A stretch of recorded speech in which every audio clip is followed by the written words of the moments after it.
नमस्कार मित्रों, जय श्री कृष्णा, राधे राधे। स्वागत है आप सभी का हमारे YouTube चैनल पवन पुत्र एस्ट्रोलॉजी में। तो मेष राशि वालों, दोस्तों, सावन का महीना 21 जुलाई से ही शुरू हो रहा है और यह 19 अगस्त तक चलेगा। दोस्तों, इस बार सावन में कुल 5 सोमवार आने वाले हैं और इस महीने अद्भुत संयोग भी बन रहा है।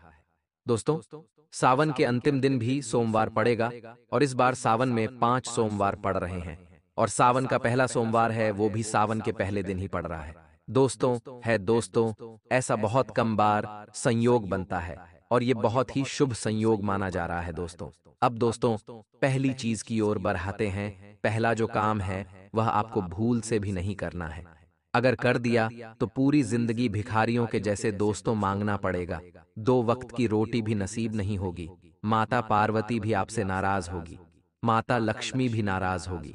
माता अन्नपूर्णा भी आपसे नाराज होगी और भोलेनाथ जी तो नाराज होंगे ही होंगे। दोस्तों, ध्यान से सुनिए। इस पूरे श्रावण के महीने में आपको भूल से भी शारीरिक संबंध नहीं बनाने हैं। जी हाँ दोस्तों, जो शादीशुदा है वह भूल से भी शारीरिक संबंध न बनाए। साथ ही जो कुंवारे हैं वह भी ब्रह्मचर्य का पालन करें। न ही हस्त मैथुन करना है और न ही किसी प्रकार की कोई क्रीड़ा करनी है। दोस्तों, जो व्यक्ति सावन के महीने के दौरान शारीरिक संबंध बनाता है या फिर हस्त मैथुन करता है या फिर दोस्तों अपनी कामुकता को मिटाने की कोशिश करता है, उस व्यक्ति को पूरी जिंदगी पाप भोगना पड़ता है। उस व्यक्ति के घर में माता लक्ष्मी नहीं रहती, क्योंकि यह महीना बहुत ही पवित्र महीना होता है और ऐसे में माता लक्ष्मी और माता पार्वती, मां पार्वती के संग भगवान भोलेनाथ आपके घर आते हैं। रात्रि के समय भी आते हैं और सवेरे संध्या के समय भी आएंगे और सुबह के समय तो आते ही हैं। और ऐसे में अगर आपके घर में अपवित्रता हुई तो दोस्तों, आपके घर में भगवान प्रवेश नहीं करेंगे और आपको दोष तो दुख भोगना पड़ जाएगा। इसलिए भूल से भी इस सावन के पवित्र महीने में आपको शारीरिक संबंध नहीं बनाने हैं और ना ही दोस्तों हस्त मैथुन करना है। इस बात का हमेशा ध्यान रखना। इस महीने आपको ब्रह्मचर्य का पालन करना है। जी हाँ दोस्तों, ना ही किसी महिला को गलत नजर से देखना है, ना ही कोई मोबाइल में गलत चित्र देखना है, कोई नंगा, कोई निर्वस्त्र चित्र देखना है। किसी महिला का ना ही मन में कोई सोच लानी है गंदी गंदी। अगर ऐसा करोगे तो आपका व्रत भी खंडित होगा। भगवान भोलेनाथ की भी दोस्तों कृपा दृष्टि आपके ऊपर पड़ने से रुक जाएगी। इसलिए आपसे हाथ जोड़ देकर विनती करता हूं कि इस पूरे महीने पवित्र रहिएगा। जो व्यक्ति इस महीने पवित्र रहता है, ब्रह्मचर्य का पालन करता है, उसके ऊपर साक्षात भोलेनाथ जी की कृपा रहती है, माता लक्ष्मी की कृपा रहती है और उसकी हर मुराद भोलेनाथ जी पूर्ण करते हैं। दोस्तों, इसलिए पूरे महीने आपको भूल से भी दोस्तों न ही शारीरिक संबंध बनाने हैं और न ही अपनी पत्नी के साथ बनाना है, न ही किसी और के साथ बनाना है। और जो कुंवारे हैं वह भी ब्रह्मचर्य का पालन करें। दोस्तों, अब अगली चीज की ओर बढ़ रहा हूं। बहुत से लोग दोस्तों लहसुन प्याज का सेवन करते हैं। लोग बाग त्याग नहीं करते सावन के महीने में भी। दोस्तों, वो हर सब्जी में लहसुन प्याज का सेवन करते ही करते हैं। देखिए, मैं आपको हमेशा कहता आया हूं कि धार्मिक महीनों में, जैसे कि सावन का महीना हो गया, नवरात्रि हो गई, दीपावली के दिन हो गए, त्योहार के दिन हो गए, भगवान के जन्मदिन, जन्मोत्सव वाले दिन हो गए, इन दिनों कभी भी लहसुन प्याज का सेवन नहीं करना चाहिए। और आपको दोस्तों में समझा देता हूं कि इस पूरे सावन के महीने आपको लहसुन प्याज का सेवन नहीं करना है।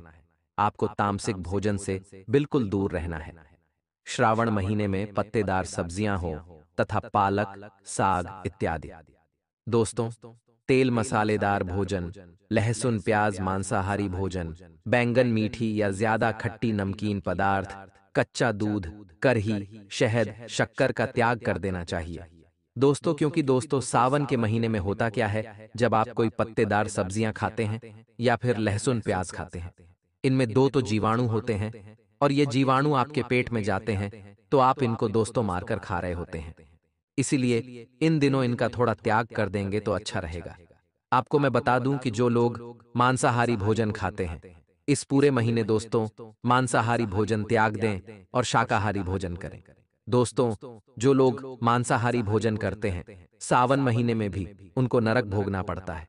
धरती पर रहकर ही धरती पर ही उनको नरक मिल जाता है। दोस्तों यानी कि धरती पर ही, यानी कि आपको इस जन्म में ही बहुत दुख भोगना पड़ता है और दुख इतना खतरनाक होता है कि नरक के समान लगता है। दोस्तों, भोलेनाथ जी भी नाराज होते हैं। सब देवी देवता आपसे नाराज होते हैं। 33 कोटि के देवता, साथ ही ये समस्त ब्रह्मांड के देवता आपसे नाराज होते हैं। दोस्तों, इसीलिए सावन के महीने में भूल से भी मांसाहारी भोजन न करें। यूं तो आप अगर सनातन धर्म के हो तो आपको तो भूल कर भी मांसाहारी भोजन नहीं खाना चाहिए। आप शाकाहारी बनिए, लेकिन अगर खाते हो तो अभी से त्याग देना। दोस्तों, सावन के महीने में तो भूल से भी मत खा लेना, वरना दोस्तों भिखारियों के जैसे घूमना पड़ेगा आप लोगों को अगली चीज। दोस्तों, आप चाहे किसी भी चीज का नशा करते हो, चाहे बीड़ी सिगरेट का करते हो, चाहे गुटखा खाते हो, चाहे शराब पीते हो, चाहे ड्रग्स का सेवन करते हो, देखिए, अगर आपको अपनी और अपने परिवार की परवाह है तो इस पूरे सावन के महीने आपको नशा नहीं करना है। नशा किसी भी चीज का हो नहीं करना है, मतलब नहीं करना है। दोस्तों, अगर आप नशा करते हैं तो आपकी आर्थिक स्थिति पर बहुत बुरा प्रभाव पड़ेगा।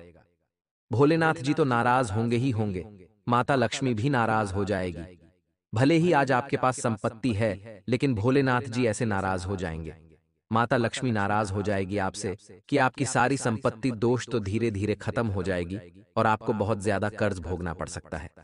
दोस्तों, इसलिए इस पूरे महीने मांसाहारी भोजन भी नहीं करना है और उसके साथ नशे का सेवन भी नहीं करना है। आशा है मेरी बात आपको समझ आ गई होगी। अगली चीज है दोस्तों, कई लोगों की आदत होती है कि सावन के महीने में अपने बाल कटवा लेते हैं, नाखून काटने लग जाते हैं, लेकिन यह बहुत बड़ा पाप होता है। दोस्तों, अगर ऐसा करते हैं तो उससे भोलेनाथ जी को पीड़ा पहुंचती है। अगर आप अपने शरीर के अंग का कोई बाल काट रहे हैं तो ऐसी मान्यता है कि अगर आप इधर बाल काटेंगे तो उधर भोलेनाथ जी को पीड़ा होगी, उनको दर्द महसूस होगा। इसलिए भूल से भी इस सावन के महीने में नाखून नहीं काटना है, ना ही शरीर के किसी भी अंग के बाल काटने हैं। दोस्तों, आसान से शब्दों में समझा रहा हूं, समझ जाना। देखिए भोलेनाथ जी सावन के महीने में धरती पर मां पार्वती के संग अपने भक्तों की खैर खबर लेने आते हैं दोस्तों। और अगर ऐसे में आप अपने शरीर के अंगों के बाल काटेंगे तो इससे भोलेनाथ जी को पीड़ा पहुंचेगी और फिर तीनों लोकों के देवी देवता आपसे नाराज हो जाएंगे। दोस्तों, आपके ऊपर बहुत बुरा प्रभाव पड़ेगा दोस्तों। इसलिए अगर अपनी सलामती चाहते हैं तो इस सावन के महीने में भूल से भी आप लोगों को बाल नहीं काटने हैं। अगली चीज की ओर बढ़ जाते हैं दोस्तों, बिल्कुल ध्यान से सुनिएगा। देखिए दोस्तों, आजकल के इंसानों की आदत है रात को देरी से सोना और सुबह भी देरी से उठना।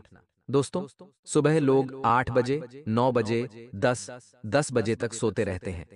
ऐसा भूल से भी नहीं होना चाहिए। अगर आप सावन के महीने में 6 बजे या 7 बजे के बाद उठते हैं तो दोस्तों आपको बहुत ज्यादा पाप भोगना पड़ेगा।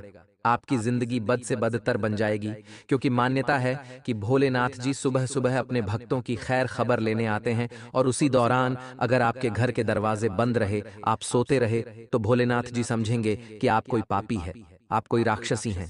आप दोस्तों बहुत ज्यादा ज्ञानी हैं, आप दोस्त तो बहुत सुख संपत्ति वाले हैं जो भोलेनाथ जी की कृपा नहीं चाहते। इसलिए फिर भोलेनाथ आपके दरवाजे से ही पलटकर चले जाएंगे और आपको श्राप देकर चले जाएंगे। इसलिए भूल से भी सुबह देर तक न सोएं दोस्तों, वरना आप भोलेनाथ जी की कृपा से अछूते रह जाओगे। अगर आप दिन में सोते हैं, कई दोस्तों महिलाएं होती हैं जो सुबह का काम निपटाकर दिन में सो जाती हैं। दोस्तों लेकिन इस सावन के महीने में आपको भूल से भी दिन में नहीं सोना है। खासकर की महिलाएं सुन ले, आपको भी नहीं सोना है, न ही घर में किसी व्यक्ति को दिन में सोने दें। अगर आपके घर में किसी की तबीयत खराब है, वह शारीरिक रूप से पीड़ित है, तो अगर वह सो रहा है तो उसे सोने दीजिए, क्योंकि वह मजबूर इंसान है। लेकिन अगर आप स्वस्थ हैं और आप दिन में भी सो रहे हैं तो यह एक बहुत बड़ा पाप कर रहे हैं। दोस्तों, जो व्यक्ति सुबह देर तक सोया रहेगा, जो व्यक्ति दिन में भी सोया रहेगा, तो दोस्तों उसके ऊपर भोलेनाथ जी की कृपा बरसेगी ही नहीं, उस व्यक्ति को धरती पर ही नरक भोगना पड़ेगा। दोस्तों, उस व्यक्ति की आर्थिक स्थिति भी हमेशा खराब रहेगी, उस व्यक्ति के हाथ हमेशा खाली रहेंगे और उसकी संतान को दुख भोगना पड़ेगा। जी हाँ दोस्तों, संतान पीड़ा दोस्तों उस व्यक्ति को लग जाती है जो व्यक्ति दिन में भी सोएगा सावन के समय, और जो व्यक्ति सुबह भी देर तक सोएगा उस व्यक्ति को संतान की पीड़ा लग जाती है। इसलिए अगर आप अपनी, अपने परिवार की और अपनी संतान की सलामती चाहते हैं, तो सुबह देर तक न सोएं। सुबह जल्दी उठें और दिन में भी न सोएं। दोस्तों, दिन के समय तो सोना ही नहीं है। दोस्तों, कोशिश करें शाम को जल्दी सो जाएं और सुबह भी जल्दी उठ जाएं। यो 6 बजे के लगभग और जल्दी उठकर भोलेनाथ जी के मंदिर जाएं। भक्ति करें, भजन सुने। भोलेनाथ जी के पूरे सावन के महीने भोलेनाथ जी का नाम जपे। हर हर महादेव का नारा लगाएं। ओम नमः शिवाय, ओम नमः शिवाय, ओम नमः शिवाय मंत्र का जाप करें। भोलेनाथ जी आपके पूरे घर में खूब कृपा लुटाई या खूब कृपा बरसाएंगे। अब अगली चीज की ओर बढ़ते हैं। दोस्तों, बिल्कुल ध्यान से सुन लीजिए दोस्तों, अगला है स्नान। बहुत से लोग दोस्तों नहाते धोते नहीं हैं। बहुत से लोग दोस्त तो बहुत गंदे रहने की उनको आदत होती है। पुराने कपड़े पहनना, एक ही कपड़ा 2 दिन, 3 दिन, 4 दिन तक पहने रहते हैं। स्वच्छ वस्त्र नहीं पहनते हैं, ना ही समय से नहाते हैं। दोस्तों, ऐसे लोगों के जीवन तो हमेशा खराब ही रहते हैं और ऐसे लोगों के ऊपर भोलेनाथ जी की कृपा भी नहीं बरसती है। लेकिन दोस्तों, सावन के महीने ऐसी गलतियां न करें। सुबह जल्दी उठें, सबसे पहले स्नान करें दोस्तों, और फिर स्वच्छ वस्त्र, धुले हुए कपड़े पहने, भोलेनाथ जी का नाम लें, मंदिर जाएं और अपने दिन की शुरुआत करें। दोस्तों, अगर आप रोगग्रस्त नहीं रहना चाहते, यानी कि बीमारी से दूर रहना चाहते हैं, तो सुबह जल्दी उठकर नहा धो लेना। सावन के महीने, लेकिन जो व्यक्ति सुबह सुबह नहीं नहाता है, या फिर दिन में नहाता है, या फिर नहाता ही नहीं है, उस व्यक्ति को शारीरिक पीड़ा का सामना करना पड़ता है। उस व्यक्ति को रोग हमेशा परेशान करते रहते हैं। बड़ी बड़ी गंभीर बीमारियां उसके परिवार में लग जाती हैं और उस व्यक्ति को भी बड़ी बड़ी बीमारियों का सामना करना पड़ता है। इसलिए हमेशा ध्यान रखना कि सुबह सुबह जल्दी उठकर नहा लेना। दोस्तों, थोड़ी देर अपना आराम भूल जाएं। अब अगली चीज दोस्तों, बिल्कुल ध्यान से सुन लीजिए। दोस्तों, कई लोगों की आदत होती है, कई नहीं बल्कि हर लोग की आदत होती है। दोस्तों, कभी कभी क्रोध में या फिर कभी किसी किसी की तो आदत होती है मुंह से गाली शब्द का निकालना, मुंह से अपशब्द निकालना लोगों की आदत हो गई है। किसी भी बात में अपशब्द मुंह से निकाल दिया। छोटी छोटी बातों में मुंह से गाली निकल जाती है, लेकिन आप नहीं जानते कि गाली तो कभी मुंह से देनी ही नहीं चाहिए, ना ही किसी को अपशब्द बोलना है। लेकिन अगर आप सावन के महीने में अपने मुख से, अपनी जुबान से कोई अपशब्द या कोई गाली या कोई गलत शब्द निकालते हैं, तो उसका कई हजार गुना आपको पाप लगता है। दोस्तों, आपकी जिंदगी में हमेशा कष्ट आते रहते हैं। आपके ऊपर मंगल ग्रह का दोष लग जाता है। भोलेनाथ जी तो कृपा करेंगे ही नहीं, ना ही लक्ष्मी माता करेगी, ना ही पार्वती मां करेगी, बल्कि मंगल का दोष लग जाएगा। दोस्तों, पूरी जिंदगी आप असहाय बन जाओगे। इसलिए इस सावन के महीने में मुंह से गलत शब्द निकालने ही नहीं है। कई लोगों की आदत होती है, घर में भी अपनी पत्नी को गलत बोलेंगे, अपनी माँ को, अपने पिता को गलत बोलेंगे, कुछ अपनी संतानों को गलत बोलेंगे। लेकिन इस महीने ऐसी गलतियां ना करें, वरना बाद में बहुत पछताना पड़ेगा। दोस्तों, यूं तो हमें कभी भी गलती से भी गाली नहीं देना चाहिए, कभी भी नहीं देना चाहिए, लेकिन सावन के महीने में तो दोस्तों भूल से भी मत देना, वरना पूरी जिंदगी भिखारियों के जैसे आपको बितानी पड़ जाएगी। दोस्तों, आपकी जितनी भी संपत्ति है सारी की सारी व्यर्थ चली जाएगी। दोस्तों, अब अगली चीज की ओर बढ़ता हूं। बहुत से लोगों की आदत होती है अपने पत्नी को कुछ भी बोल देना, अपनी पत्नी को दुख देना, दर्द देना, या कुछ अपने पतियों को भी देने लग गई है। आजकल, पहले तो पति अपनी पत्नी को दुख देता था, लेकिन आजकल पत्नियां अपने पति को भी दुख देने लगी हैं। आजकल घर की बहुएं सास ससुर को दुख ज्यादा देती हैं। दोस्तों, पहले सास ससुर बहू को दुख देते थे, लेकिन आजकल की बहू सास ससुर को दुख देती है, पीड़ा पहुंचाती है। लेकिन भले ही आप एक सास से या आप एक बहू हैं, दोस्तों, मैं आपसे हाथ जोड़कर विनती करता हूं कि ना ही किसी को बुरा भला बोलना है। इस सावन के महीने ना ही किसी को पीड़ा देना है दोस्तों, ना ही किसी को कष्ट देना है। इस बात का हमेशा ध्यान रखना। ना ही अपनी बहू को गलत बोलना है, ना ही अपनी बहू को दुख देना है, ना ही अपनी सास ससुर को देना है, ना ही पत्नी को देना है, और ना ही पति को दुख देना है। हमेशा सबसे प्यार से रहें, सबको साथ लेकर चले, सबके मुख पर हंसी लाने का कार्य करे, सबकी मदद करे, सबका दिल रखें, क्योंकि आप यही अंत में लेकर जाओगे तो और कुछ आपके हाथ नहीं आने वाला है। दोस्तों, अब अगली चीज की ओर बढ़ते हैं। दोस्तों, बिल्कुल ध्यान से सुन लीजिएगा। देखिए दोस्तों, भोलेनाथ जी को पशुपतिनाथ भी कहा जाता है। आप सभी जानते हैं। और कहा जाता है कि सावन के महीने में कुत्तों को बिस्किट खिलाया जाना चाहिए, गौ माता की सेवा करनी चाहिए। यहाँ तक कि छोटे छोटे जानवर जैसे कि मछली हो गई, चींटियां हो गई, इनकी भी सेवा करनी चाहिए। लेकिन दोस्तों, जो व्यक्ति सावन के महीने में जीवों को नुकसान पहुंचाता है, जीवों को पीड़ा देता है, कुछ कुछ होते हैं जो कुत्तों को मारते हैं, गाय को मारते हैं। दोस्तों, कई लोग पशुओं को मारने लग जाते हैं, पीटने लग जाते हैं। लेकिन अगर सावन के महीने में अगर आपने किसी एक पशु को भी छोटी सी भी चोट पहुंचा दी, तो दोस्तों, आप तो 7 जन्मों के लिए दोस्तों पीड़ा भोगनी पड़ेगी। भोलेनाथ जी इतना खतरनाक दंड देंगे कि 7 जन्म भी दोस्तों कम लगेंगे आपको पीड़ा सहने में, इतनी खतरनाक पीड़ा आपको पहुंचेगी। इसीलिए कोशिश करें कि किसी भी जीव जंतु को नुकसान न पहुंचे इस महीने, क्योंकि वह पशुपतिनाथ है। दोस्तों, भोलेनाथ जी हैं, नीलकंठ महादेव है। दोस्तों, वो लोग जिनको आप पीड़ा पहुंचा रहे हैं, वो जीव जंतु जिनको आप पीड़ा पहुंचा रहे हैं, उनको दोस्तों साष्टांग दंडवत प्रणाम करिएगा। अब इस सावन के महीने उनको पीड़ा नहीं पहुंचनी चाहिए, इस बात का हमेशा ध्यान रखना। अब अगली चीज है दोस्तों, सावन महीने में आपको किसी का भी अपमान नहीं करना है। किसी भी अपने से छोटे, अपने से बड़े व्यक्ति का अपमान नहीं करना है। चाहे आप कितने ही बड़े सेठ हों, चाहे आप कितनी बड़ी कंपनी के मालिक हो, आपको अपने से छोटों का, अपने से कम ओहदे वाले लोगों का भी अपमान नहीं करना है। सभी से अच्छे से बोलना है, खासकर कि अपने माता पिता, अपने गुरु, अपने जीवन साथी, अपने मित्र, अपने मेहमानों का सम्मान करना है। किसी जीव को भी नुकसान नहीं पहुंचाना चाहिए। दोस्तों, ये कुछ बातें हैं जो आपको बताना बहुत जरूरी थी, क्योंकि इंसान दोस्तों जाने अनजाने में गलतियां कर जाता है और उसके बाद फिर से जीवन में दुख ही दुख भोगना पड्डे डियचता है। फिर इंसान सोचता है कि मैंने तो कुछ किया ही नहीं, भगवान मुझे दुख दे रहे हैं। अरे, आपने ही सब कुछ किया है। आपके ही कुछ खराब कर्म हैं जो आप कर देते हो अनजाने में।